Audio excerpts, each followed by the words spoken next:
The whole point of Be the Person podcast was really to help people be the person they were meant to be. It brings me so much joy when I'm coaching somebody and I see them step into being that person. It could be in their career, their health, their mindset. I love to see people succeed. After doing this episode, it made me realize I want to help more people. I'm doing a special program through the end of 2023. It's Pay What You Can for Coaching. If you're interested and you feel stuck, but finances might be an issue, pay what you can. Book a free consult on my website at bethepersonco.com and let's talk if it may be a good fit for you. I really want to help people find the best version of themselves.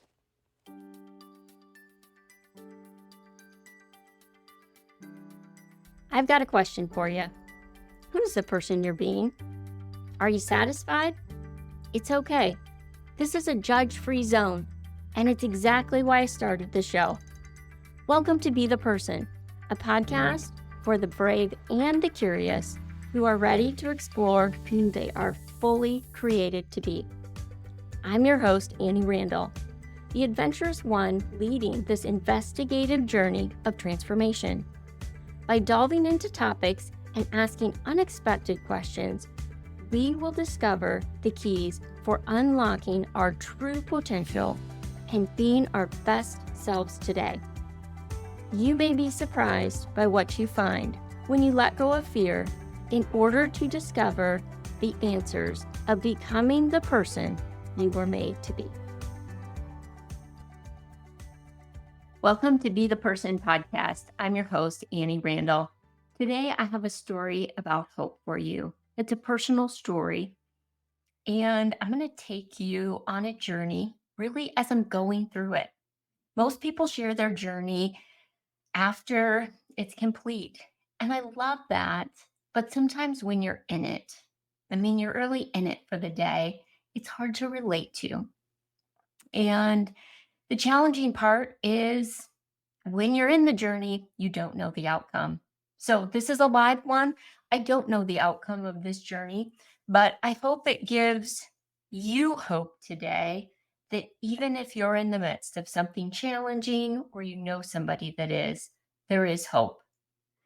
Before I go back to the beginning, let me just share what prompted this. It wasn't a podcast I had planned.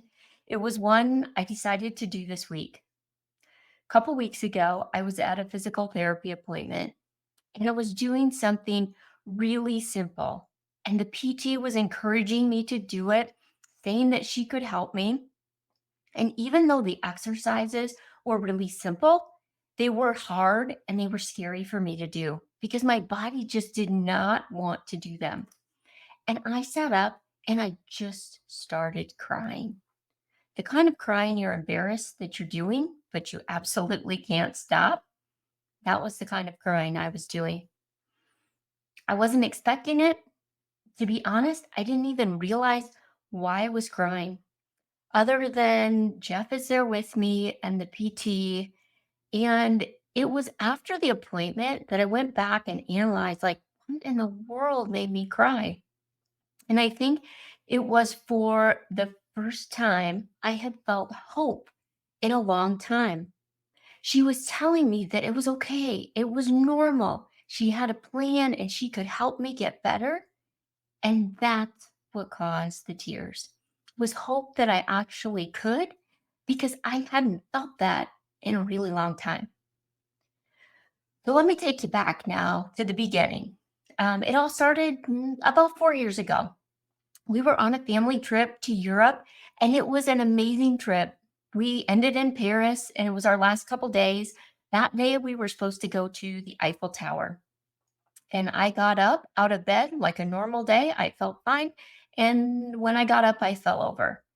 And I just started to cry because it felt like I was on this massive roller coaster, teacup, just crazy carnival ride. And I didn't know what to do. And I was tried to sit up again, and I couldn't sit up. I automatically felt sick to my stomach. I had to lay right back down and tried to make the world stop spinning. Luckily, Jeff was there with me, and I told him what was going on. And he said, I think you have vertigo. I had heard of vertigo. In fact, my mom had vertigo. She got hit in the ear with a pickleball. And I remember her describing it, but until you've experienced what it feels like, I couldn't relate. I had no idea that that was what she was going through. So Jeff comes and says, there's something we can do. It's called the Epley procedure. I don't know how to do it, but let me Google it. And so, in a foreign country, not knowing what to do, not being able to get out of bed, and hoping he can figure it out, we start. And so is googling it. I am spinning and just laying as still as I can while he does this. And he comes back a little bit later and says, "Okay, I think I got it. I think it's your left ear, and we can do this. You have to sit up though to start." And even that at that moment was so unbelievably scary of just your world is spinning out of control. We sit up and I am just sick. And he does this. And you guys, I'm not one that cries a ton during pain. And it wasn't that it was painful, it was just scary, is the word I can describe it, because it feels like you're free falling. And I don't love carnival rides anyway, but it was an all out free fall spin when he did this. But at the end, I felt better. You lean back, you lean your head a couple different ways and wait for the spinning to go, and then you sit back up. And I was able at that point then to sit back up. I didn't feel great, but I wasn't sick to my stomach anymore, and I could sit upright. It was so strange and one of the strangest, oddest things I've ever experienced in my life. Nothing caused it. A lot of times, a concussion or trauma to your head will cause this. Nothing for me. I just got up and fell over. We go back now. They, Jeff and the kids, all go to the Eiffel Tower, and they're having fun. I am back there. You have to sleep for a couple days with your head. You have to sleep sitting up. So I'm trying to sleep because it makes you exhausted. And the whole time I'm thinking, "Oh my goodness, like I have a brain tumor. Probably I'm going to be dead by the time they get back." My mind is going all kinds of places. And I know it shouldn't, but that's where it went. And so it was just afraid. And it wasn't afraid of something outside. It wasn't afraid of doing something. It was afraid of being in my own body, which is something I've never experienced before. We get through the rest of the trip and it's all great. Come back home. I see an ear specialist. They do all sorts of tests on me. Everything comes back normal.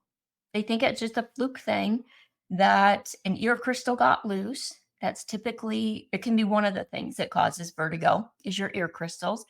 And the Epley procedure can put it back in. So at that time, I'm thinking, okay, we're good. We don't have to worry about that anymore until it happens probably 6 months later. Same thing of just getting up and the whole world is spinning around. Jeff does the Epley procedure on me and I'm pretty good again. But what it does is it just makes you feel off is the best way I can describe it for a little while afterwards. This goes on for quite a while. And then one time the Epley procedure doesn't work. And so now I need a steroid for what they think is an ear infection. But all of this isn't really adding up. I've never really had anything happen to my ears. It didn't feel like an earache, but it does get better, but it takes longer. Then, about a year and a half ago, almost 2 years ago, I'm hiking the Appalachian Trail with my sister. I forgot how absolutely uncomfortable sleeping in a tent was, is. And at the time, I was going in for hip surgery the following week. And so my hip is really hurting. We're laying on a tent and I'm tossing and turning that night. I know better with my ears, but I just didn't think about it. And I sit up the next morning to put on my shorts, and the whole world starts spinning. And this is the first time it's happened since Jeff is not with me. So I'm really, really afraid at this point. And I'm so thankful because a lot of times it was just my sister and I out camping at different spots, and there's nobody else around. And it can be several miles until you can get to a point where you can access somebody else on the trail or get a ride out of the trail. And so I immediately start crying because I know I'm in trouble. It's 3 miles. We know it's 3 miles to the road. And 3 miles might as well have been 3,000 miles to me at that point because I can't sit up, I can't crawl, I can't do anything. And we're so fortunate that we were with a little campground and there were some other people with us. And it was the only place on the Appalachian Trail we stayed. There was even a bench because to do the Appalachian procedure, your head has to be lower than your back. We also have cell phone service and we're able to call Jeff because at this point, again, your mind is going crazy. I think I know how to do the appli, but if you have to do it on yourself or talk somebody else through it in the midst, I just wasn't sure I could do that. So Jeff talks my sister through it. It doesn't work right away. I'm still really sick and not sure I can make it down. And luckily, these other people all carry my pack because I had everything with me for that whole week. I have a big pack. I had walking sticks. And so after a little bit, it does get better. And I'm slowly able to make it down the trail, get my stuff, and get a ride out of there. I'm also lucky it happened on the very last day.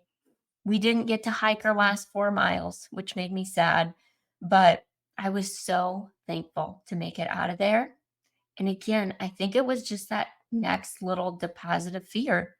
Like this could happen anywhere to you. We go back and again it's good. There's nothing that I know I should be doing differently. I'm thinking it's the ear crystal that gets loose and comes back. And finally, this summer, it happened in yoga. And I'm on my mat and I can feel it when my whole body starts to go out of control. And I luckily sit right back up and it's okay because I'm always afraid that I'm going to be someone that can't get up from somewhere and have to call a lot of attention to myself and be really embarrassed. And I don't want to do that. And so I'm really thankful. I get out of yoga. I call Jeff. I'm like, hey, I think I'm okay, but this is what happened. And I'm coming home right now. Um, then about 2 months ago, 3 months ago, it happened at Orange Theory. I was on the ground doing an exercise, same thing.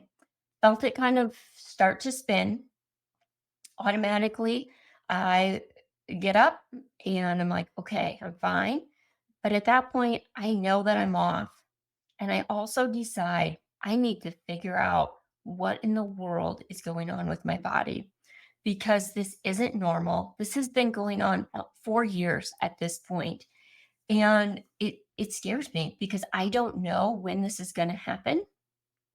And to be honest, I don't even know what to do or who to call.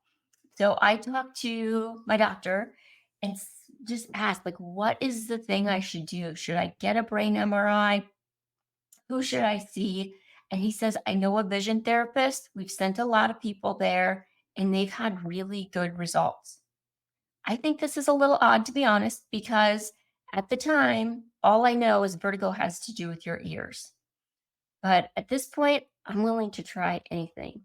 So I go to the vision therapist and he tells me he's an optometrist and only treats vertigo patients and just says, he was a sufferer from vertigo himself. He was in a bad car accident and vertigo basically took his life from him for quite some time. of just not being able to function. And he said, I rode the teacups at Disney World.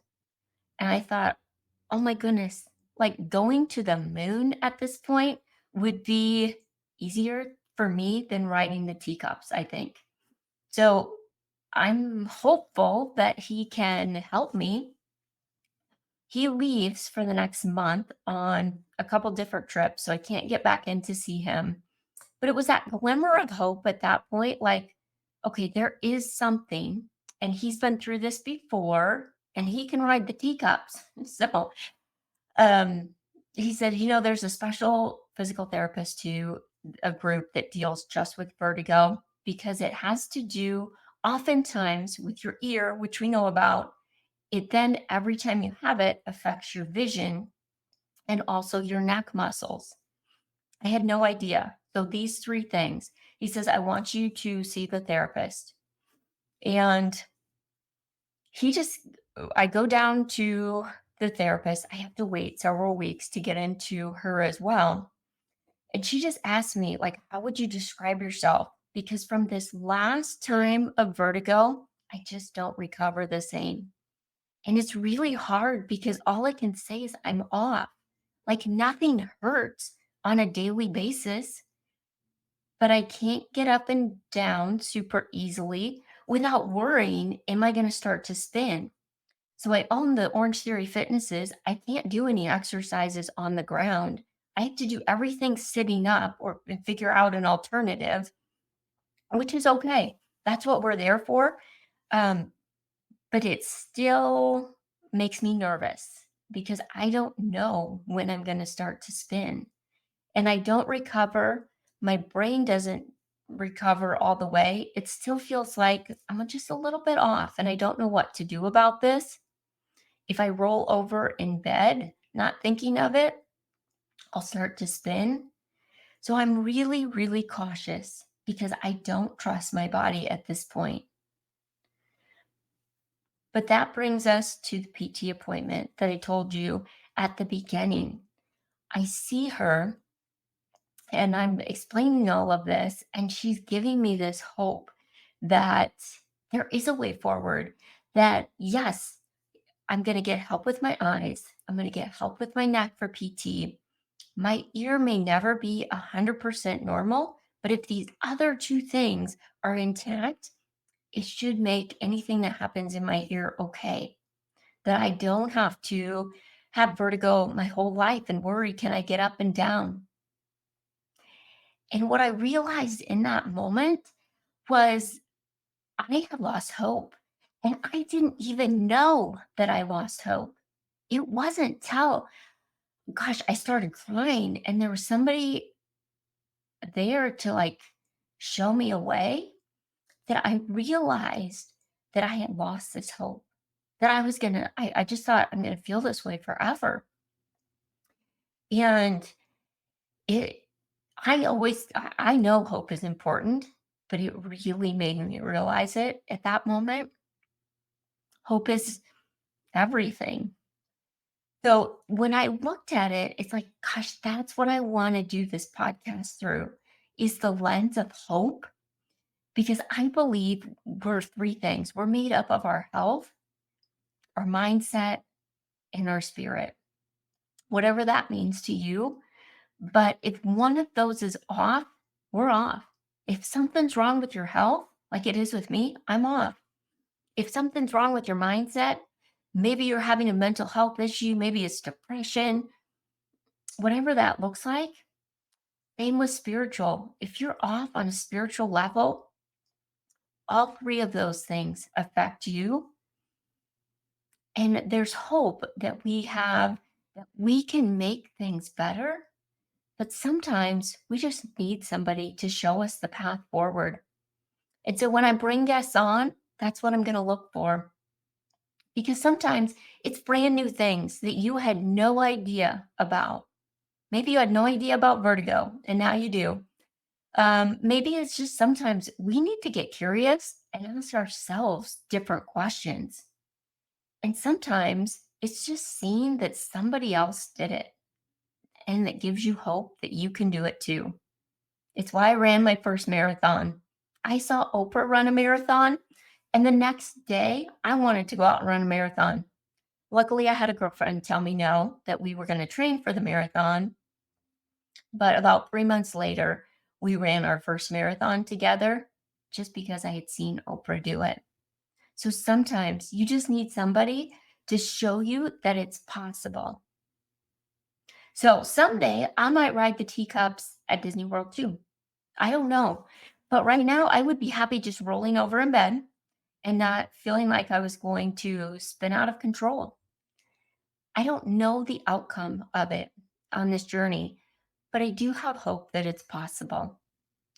And I know some of you are going through things, probably not vertigo, but you're going through something and you need hope. Or you know somebody going through something and they need hope. And this podcast is for you to offer you hope. Like, I don't know how the story turns out, but what I do know is there's a journey forward. And the world is just a brighter place when we all have hope and we can cheer each other on along the way because we're honest, we're vulnerable. Because right now, mine's a health issue. Yours might be a mental health issue or a spiritual health issue. It doesn't matter. We all need to band together and give each other hope along the journey. If you know somebody that needs that, I hope you share this podcast today with them, and I hope it encourages them and gives them hope too. Thanks for joining.